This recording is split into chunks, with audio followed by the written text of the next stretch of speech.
leaders, dreamers, changemakers, welcome to the Vibrant Living Podcast.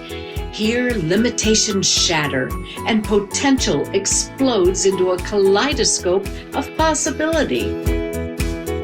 At the helm, Donna Tashjian, life mastery coach and founder of Vibrant Living International, weaves godly wisdom and Christian perspective into every step, empowering you to discover your purpose and light up your world. Here is your host, Donna. Hello, my Vibrant Living community. Welcome to another episode of the Vibrant Living Podcast. I'm Donna, your host, and today is a special episode of the Vibrant Living Podcast, and Kari Baker is with me today.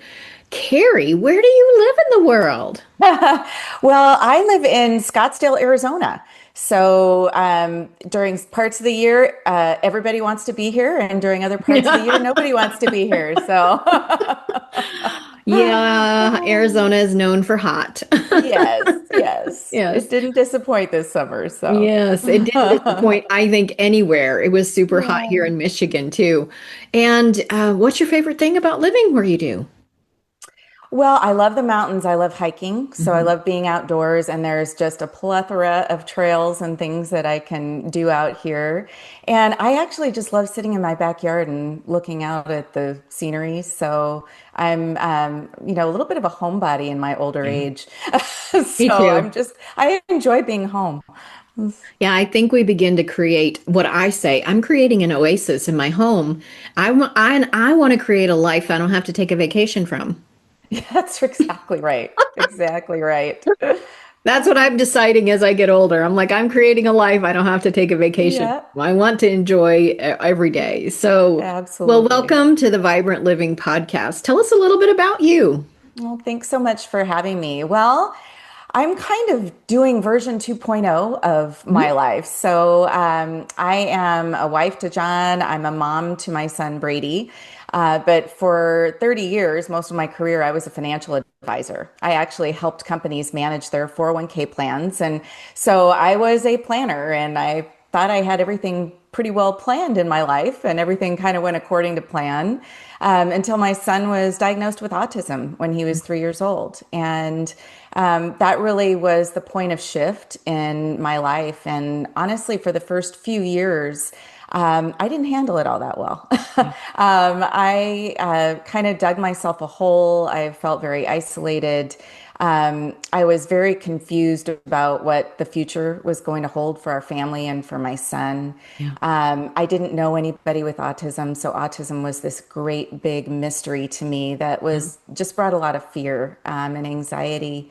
And I just hit the ground running doing what I do as a planner and a kind of type A personality. I just spent the first few years running like crazy, trying to figure out what therapies did he need, what schools did he need to be in, how could we best prepare him for the future. And it wasn't until a few years after his diagnosis where I just kind of ran out of steam. I ran out of gas. And I realized that I was trying to fix it all on my own. Yeah. And I didn't have the tools or the power to fix him. I needed to understand him. Yeah. And the way that I started to make peace with all of it is through building a faith. I really felt like God started calling me into church. He called me into a Bible study. I remember telling my college friends that I was going to a Bible study, and they thought I had lost my mind because that was not something I would have been expected to do. But really starting to dig into God's word and seeing the purpose that he has placed in every single one of us, including my son, including the challenges that my son has. It just shifted my perspective. And so I spent several years just growing deeper and deeper in faith, and had this incredible opportunity in 2023 to sell my financial practice, which I never thought would happen. It was an absolute God miracle. And I was able to take a 180-degree turn and start Kind Families. So KIND stands for Kids with Invisible Neurological Differences. And my son, in addition to autism, has ADHD and a few other ingredients in his neurological soup, I like to call it. And but he's an amazing kid. And I started to realize that the best impact I could have on him was really leaning into the strengths and the gifts and talents that God had given him. So with Kind Families, I wrote a book about our experience, about coming to faith through the process. And the whole last section is stories that just show what an amazing kid Brady is, how he's impacted other people positively, and how God is really showing us what his purpose is, and also what my purpose is, which is to encourage other families who are taking this kind of alternative parenting route that they maybe didn't expect. So, so that's kind of the nutshell picture of where we are. The best part about the book is that my son Brady wrote the foreword for it. So everybody is always telling me that's their favorite part, and I don't take offense to that. But he's a talented kid, and he's super creative, and he's a writer, and he wants to be a filmmaker, and he's just really exploding with all this potential that God's placed in him.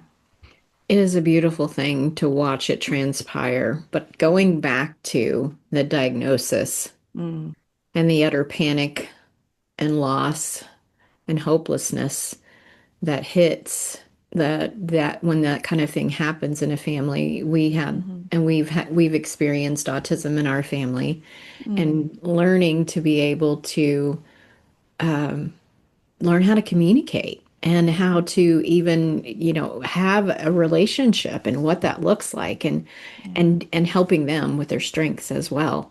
But it is wonderful that you have created. I love the name, especially that invisible thing, because so often it's not visible until there's some kind of, I don't really like the word trigger, Reaction or response or something, something, some kind right? of response that occurs. And you don't often know Right. that it's there. And so being able to help people walk through it with dignity and strength, and also sharing your story of where you found your strength Yeah. whenever Well, we. it was interesting because I was writing when I started going to this Bible study, a gal that I barely knew, who I'm actually dear friends with now, had been hearing my stories around the table. And she said, you ought to write a book. Mhm. And I thought, you know what? You're right. I should write a book. And this was back in probably 2018. Mhm. So I sat down at my computer and I just started pouring out all the hard stories, like all the ways I felt isolated, all the ways I felt Brady wasn't being served in schools, Right. and all of the hard things with other kids and other families, and the shame that I was feeling, and all of these hard things. But it was then where I was writing about the invisible nature of Brady's autism, where I felt God put kind in my lap. And I Mhm. was talking about invisible neurological differences. And I said, oh my gosh, Brady is kind. And he's kind in more than just that way. He's a Yeah. kind kid. And so I had this come to me, but at the time, I wasn't far enough along. I was still sitting in all that grief Mhm. and Right. uncertainty. And so I read, I had actually had my husband read the book, and he goes, gosh, Kari, this just makes it sound like it's really hard to be Brady's mom. Is that really what you want to put out in the world? Mhm. And I said, no, absolutely not. So I set all of that aside. I set up the Kind Families website, which was kind of funny just because I thought that was a great name and maybe someday I'd do something with it. Mhm. But, fast forward, 6 years in God's timing, He gave me the opportunity to start Kind Families and then take all the hard stuff that I'd written about and reframe it to be a picture of how God showed up for me in those hard times, and how God shows up for Brady every day. And that's when the book started to take shape as something that I knew would encourage other parents and other families, instead of just give them somebody to commiserate with, which Yes. is what my initial writing would have been. Yeah, So but the writing in the beginning was therapeutic. it And, was it was absolutely. necessary to get the feelings out so you could get to, because feelings aren't truth, they're just what I'm feeling. Right. And Right. what you really loved Brady and loved being his mom, but there was all these other feelings that we have to give Mhm. space for. And Right. so Right. so we will give in the show notes ways for people to get your book as well as step into finding more out about kind families. Great. There are so many people, almost everyone, I believe, knows somebody Right. Now, that needs this resource. And so it's one of the reasons I wanted to highlight what you're doing because it is so needed and it is a strong, positive resource right. to be able to Right. transpire this. So thank you for sharing your story. Well, thank you for that. And I would also just say that it's not just autism and ADHD. The kind umbrella kind of covers any kind of invisible neurological difference. Hmm. So I've talked to parents with kids with dyslexia who have very similar challenges to what Brady has, or anxiety or OCD. I mean, it's a broad umbrella. And I think when you look at the different types of challenges that kids have out there, it could be 20% of our population right now. So you're absolutely right that we're getting to a point where we are all living with and community with somebody that has just different wiring in their brain. Yeah. And autism is such a broad topic now, or Right. diagnosis now. It covers, Yes. and there's so much variety under that umbrella Yes. on what that means, even. So yes, it is a huge area to try to figure out and to figure out how to move forward. So I love Yeah. this resources. So what would be someone who's stuck in that place where you were Hmm. writing that initial part? What would Hmm. you say to them? Well, first of all, I would find community, regardless where you are in your faith journey. One of the most powerful things that kind of lifted me was finding other moms who were in a similar stage with their children, and that came from my son's occupational therapist handing me a post-it note with somebody's name on it and saying, "This mom told me if I ever encountered another parent who was new to the diagnosis, that they were welcome to give her a call." And I did. And that was 11 years ago. And I just had coffee with these moms last week. So I am still in contact with them. And so being able to speak with somebody who understands the language, the school issues, the social issues, I think that is so, so important. But then I also think that if you don't have faith, if you don't have something that you believe in beyond just your own power to change things, it makes it really difficult to find that hope and purpose. Yeah. I know when I was in that stage, I just felt like I can't run any harder. I can't run any Yeah. faster. I can't find another therapy. I tried some weird things, nothing that would have ever hurt my son, but I tried some kind of off the wall things thinking, gosh, if this will just help him. Hmm. And I needed to really rely and trust on the fact that, God was going to be working for his glory and our good, both Brady and me. And so if you don't have faith out there and you're going through something like this, lean into a community that will speak truth to you, Absolutely. more than just here's a therapy you can go do, or here's a school that might be good for your kid. Here's a God who will be with Absolutely. you all the way. I, And that made all the difference for me. And I hope that the book will actually reach people that aren't in a faith relationship with God right now, who might open their eyes to the fact that He's reaching out for them. Beautiful. That is a beautiful comment and sharing that. So we will put all of the links for you guys to connect with Thank you. Kari. And thank you again, Kari, for all you're doing and for letting your light shine.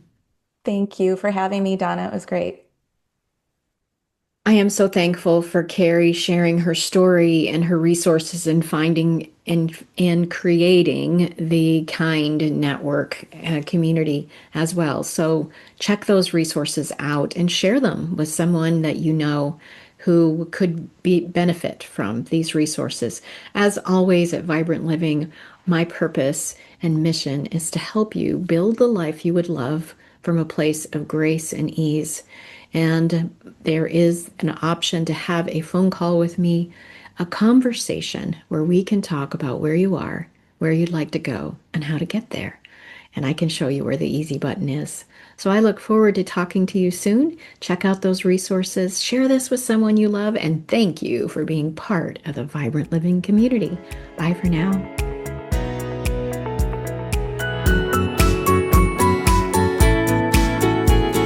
I hope your soul feels ignited, your spirit nourished, and your mind buzzing with possibilities.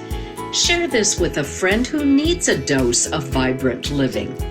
Tag us on #VibrantLivingPodcast and tell us your biggest takeaway. For more support, clarity, and wisdom, visit Donna at iVibrantLiving.com. See you soon.